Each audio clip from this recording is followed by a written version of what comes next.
la Russie, nos positions envers la Syrie n'ont pas changé et les interprétations de Washington sont erronées.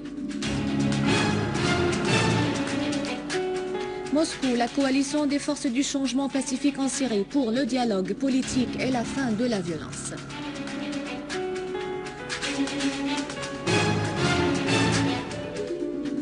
La Syrie, tous nos efforts humanitaires sont entravés par le trafic d'armes venu des pays soutenant le terrorisme.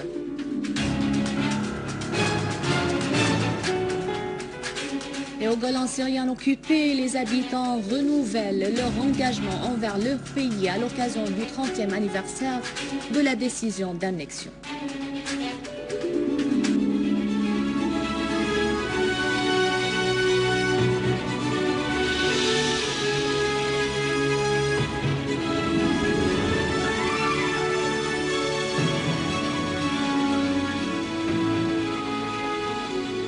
Des titres au détail, bonsoir. Monsieur Walid Al-Mouallem, vice-premier ministre et ministre des Affaires étrangères et des expatriés, a rencontré ce matin Madame Valérie Amos, sous-secrétaire générale des Nations Unies pour les affaires humanitaires.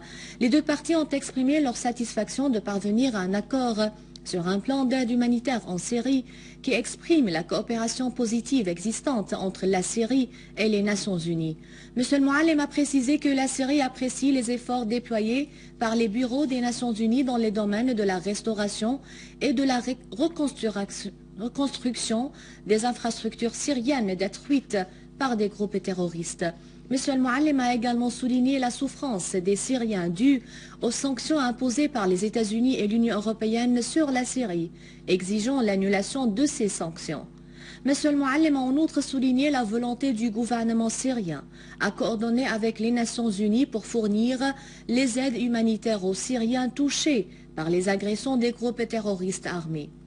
Pour sa part, Mme Amos a exprimé sa grande satisfaction quant aux efforts déployés par le gouvernement syrien pour faciliter le travail de l'Office des Nations Unies, affirmant que le siège des Nations Unies à Damas continuera à fournir les aides humanitaires en coordination avec le gouvernement syrien.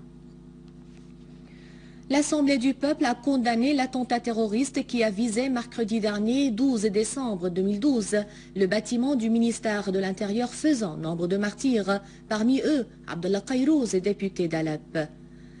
Dans un communiqué publié aujourd'hui, l'Assemblée du peuple affirme que cet acte terroriste témoigne de la faillite des ennemis de la Syrie et de leurs mercenaires enrôlés au sein des groupes terroristes et démasque leur mentalité réactionnaire et rétrograde qui consiste à commettre les crimes les plus ignobles à l'encontre du peuple syrien fidèle à son pays. L'Assemblée du peuple a aussi imputé la responsabilité de cet attentat et les autres attentats terroristes à certaines forces arabes et régionales qui alimentent la pensée terroriste takfiriste et djihadiste en armes et en fonds.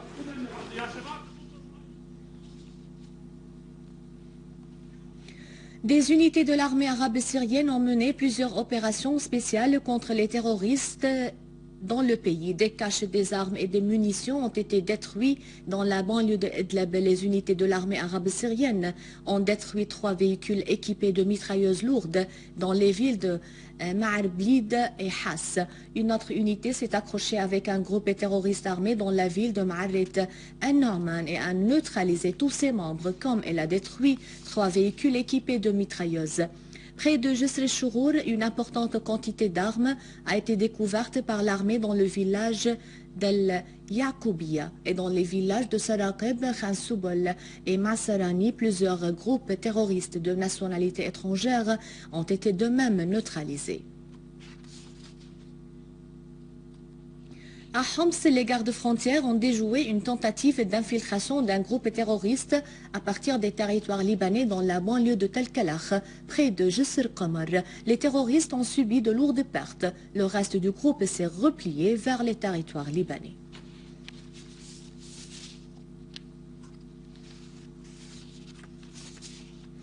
Et dans la banlieue de Homs, les unités de nos forces armées ont mené une série d'opérations spécifiques et ont détruit des repères des terroristes à Restan et Tel Bissé, notamment sur la route Jreches-Toumine. À Tel Bissé, nos forces armées se sont accrochées avec des groupes terroristes qui voulaient attaquer les villages de Hosh Zabadi et de Chouh, liquidant un grand nombre de terroristes.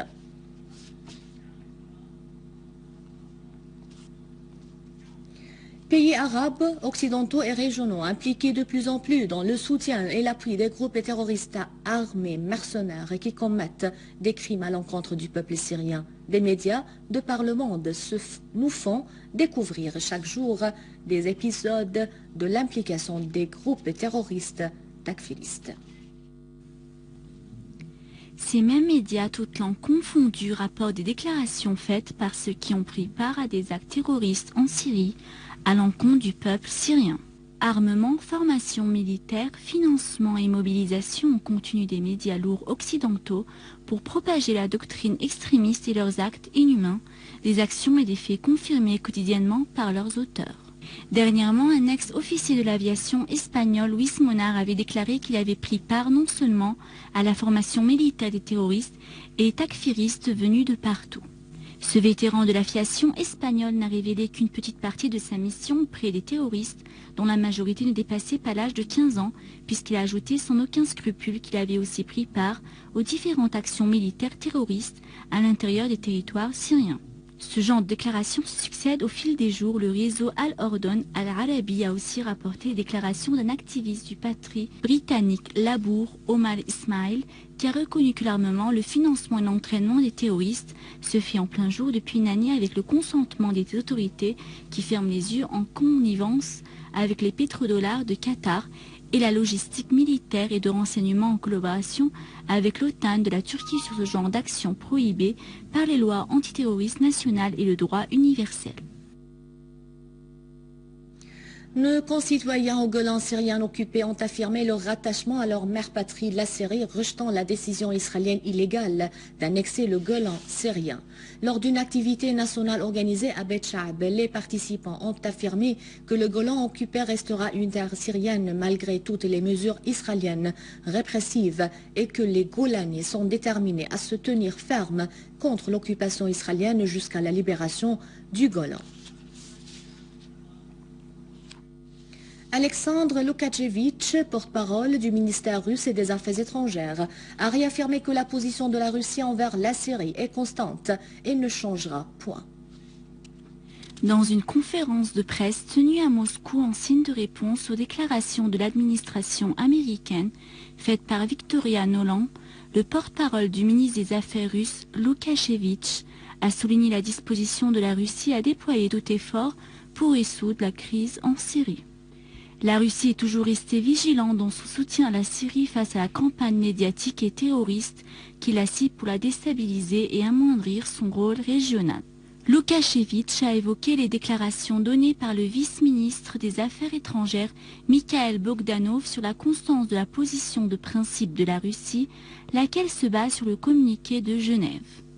Il a aussi réitéré le rejet de la Russie envers le déploiement des missiles Patriot aux frontières turco-syriennes, affirmant que ceci n'encourage pas un règlement politique de la situation en Syrie, mais constitue un nouvel élément de tentation entre les deux pays. D'autre part, le ministère russe des Affaires étrangères, Sergei Lavrov, a démenti les nouvelles véhiculées par certains médias sur les déclarations données ces derniers jours par le représentant spécial du président russe pour les affaires du Moyen-Orient, le vice-ministre des Affaires étrangères Mikhail Bogdanov sur les développements en Syrie. Dans un communiqué, le ministère russe des Affaires étrangères a affirmé qu'aucun communiqué n'a pu être publié et aucune interview n'a pu être accordée durant ces derniers jours sur le développement de la situation en Syrie.